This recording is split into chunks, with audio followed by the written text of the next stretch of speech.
Hello，大家好啊！今日就同大家講下呢套《驅魔龍族馬小玲》。咁呢套戲呢，其實就拍咗好耐噶啦，拍咗幾年。咁而家先上呢，咁啊當然要去睇下啦。結果就戲院都上唔到啦，就變咗網大。而好多人睇過呢，其實呢基本上都屌到撲街噶啦呢套嘢。咁係咪真係咁差呢？咁其實係真係咁差嘅。咁啊之前都有啲期望嘅，因為始終呢啲經典嘅電視劇改編電影，唔睇猶自可啊！一睇就真係非常之失望。即係諗住其實家下佢會玩咩呢？係咪先？電視劇30集佢會拍成點呢？變到電影版啊？點知佢真係夠僵呢？真係將30集濃縮成90分鐘，由頭拍一次。即係由馬小玲啱啱出道啊，放天佑同佢相遇啊，跟住去黃真真度租樓啊，要去叫做攞啲過期血飲啊，講下復生啊，仲要講埋象神點嚟，又要講山本一夫嘅未來，之後仲要講埋要咬黃真真變成僵屍啊，為咗馬小玲而犧牲，90分鐘要講晒咁多嘢呢，真係黐線。所以呢套戲呢，完全就係唔係一個故事嚟嘅，都唔知拍乜嘅。其實基本上呢，就真係不倫不類嘅，全部嘢都係到喉唔到肺嘅。而最失望啦，當然就係結局啦，無啦啦咁樣話犧牲咁就完，跟住求其就話原來係平行世界嚟嘅咁樣，咁就完咗啦。出一出馬小玲嘅一個特寫，得對眼咁樣。即係睇完套戲呢，我真係發現啊，陳13呢，其實原來真係已經超越咗王晶。佢完全能夠好似王晶咁可以摧毀一啲經典，即係比佢有過之而無不及。即係王晶就拍完《賭神》啦，就可以拍《賭城風雲》，已經係垃圾㗎啦。馬小玲呢套戲仲可以差過電視劇嘅，真係離晒譜。而最大問題呢，其實就係講啲感情線，即係佢哋相遇呢，基本上係冇時間去鋪排啊，去建立感情嘅。成套戲呢，就係阿黃宗澤租完間樓之後呢，同佢哋落酒吧飲過一次嘢，相處咗一晚，跟住叫做俾人追打嘅時候呢，拖過一次手，跟住呢就話生離死別啦，完全係冇時間去建立到感情。即係觀眾睇，其實你話犧牲呢，其實係完全係冇意義嘅一件事，其實完全冇感覺嘅。其實咁啊，講下啲 CG 啦，啲 CG 亦都係俾人恥笑嘅，基本上係。即係嚴格上，基本上係可以話係同以前亞視差唔多，只不過高清版嘅亞視啫。甚至乎啲動作呢，我覺得直情係仲衰過以前睇電視劇嘅。其實即係以前電視呢，佢都會有陣時玩下啲 Matrix 嘅土炮 shot 呢，咁嗰期都 OK 嘅，都幾得意嘅其實。咁但係依套嘢呢，直情連嗰啲都冇嘅，咁企喺度咁出個 CG 爆條龍出嚟咁就係嘅。其實喂，大佬啊，而家2025年都仲係拍緊呢啲嘢，有冇搞錯啊？真係，即係而家嘅大陸嘅網大其實都唔止呢個水平嘅。其實甚至乎啦，以前其實殭屍2呢，以前甚至乎去到歐洲度拍嘅，其實即係拍個古堡啊，其實都好靚。其實任達華出場有型喎，一出場個音樂你又會記得嘅。其實加上有影帝啊、劉燁啦呢啲，陳偉啊，第3集又有陳偉啊、鄭浩南啊呢啲。所以電視版其實係好好睇嘅，即係基本上。咁而萬綺雯客串呢，即係大家估唔到，原來係同個預告嘅一模一樣，就係得 ending 嗰個 shot。仲要係其實哇又黑，見唔到樣，得對眼，仲要係特技嚟嘅。你話佢係邊個都得㗎啦，其實。咁其實呢套戲另一樣嘢呢，個問題就係話佢太多嘢想交代，佢想交代成個世界觀，交代好多角色，但係問題你根本冇時間去咁講咁多角色嘅。咁首先講下吳千語先啦。咁好多人會揾佢同呢個萬綺雯嚟去比較嘅。咁其實身材呢，其實大家就都差唔多嘅。咁基本上真係不負所望嘅，其實係非常之差嘅。首先其實佢擔正嘅戲已經唔多，仲要呢套戲咁樣做馬小玲呢，演技就不在話下啦，完全係零㗎啦，基本上係。咁而佢嘅衣着啊，甚至乎嗰啲嘢咧，好似亦都唔及當年嘅電視版咁搶眼嘅。其實馬小玲出嚟。咁而最多人恥笑呢，就係講一開始出場嘅時候呢，阿吳千語一個凌空跳起飛落嚟嘅一個低炒嘅 shot，就結果就穿崩露咗條打底褲嘅。咁其實打底褲呢都唔係問題嘅，主要係呢條打底褲比較長啲，咁有啲奇怪咯，主要係。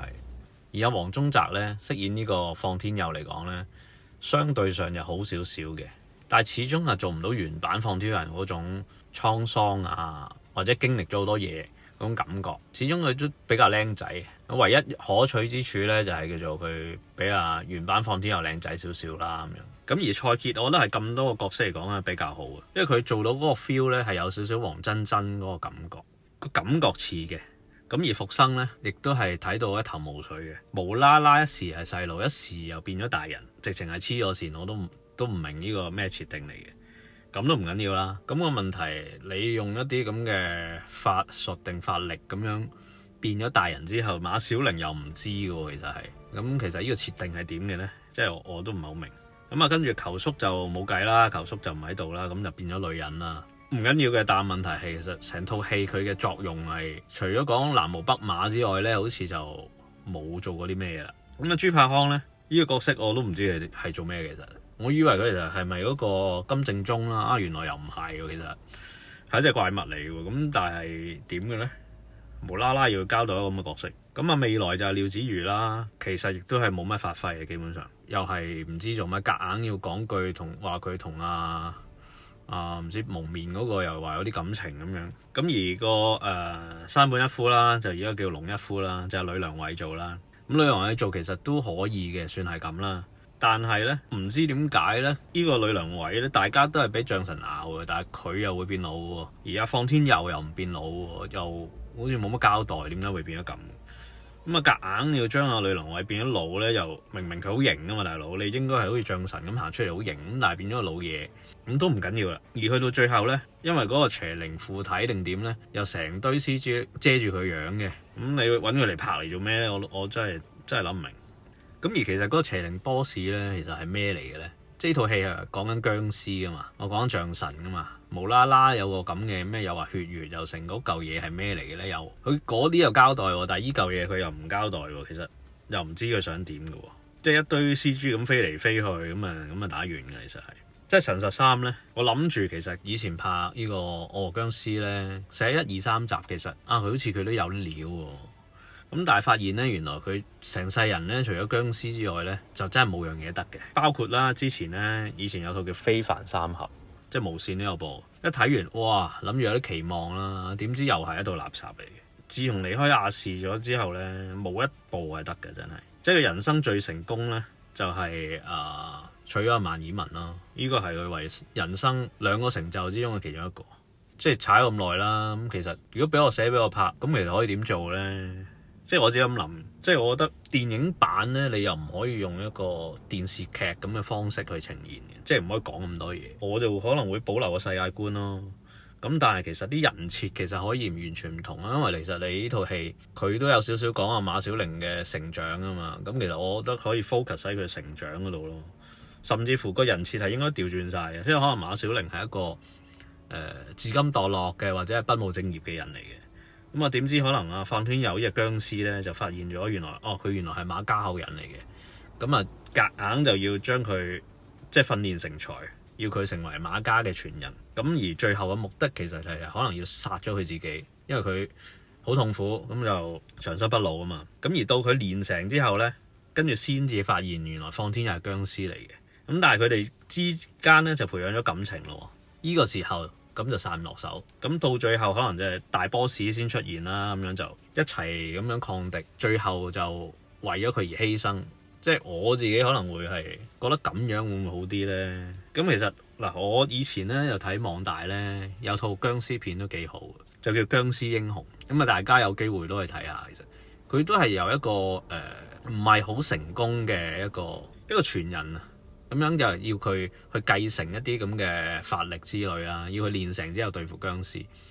咁成套戲咧，其實就幾好笑嘅，又有笑又刺激，亦都有靚女咁，而最後有啲動作啊咁睇，其實幾開心嘅。其實咁啊，差零80分鐘咁幾好睇。咁樣將佢慢慢咁樣訓練成才咧，咁呢個其實係一個好典型嘅一啲成長嘅故事啦。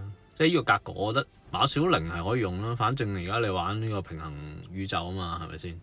即係咁樣嚟講咧，係會比較容易寫啲嘅。其實係嗱，呢套《僵屍英雄》全名就叫《僵屍英雄魔王與公主》。大家有興趣咧，一係上網睇下。嚟緊有套叫《尋秦記》嘅，咁啊唔知出到嚟會唔會咁差？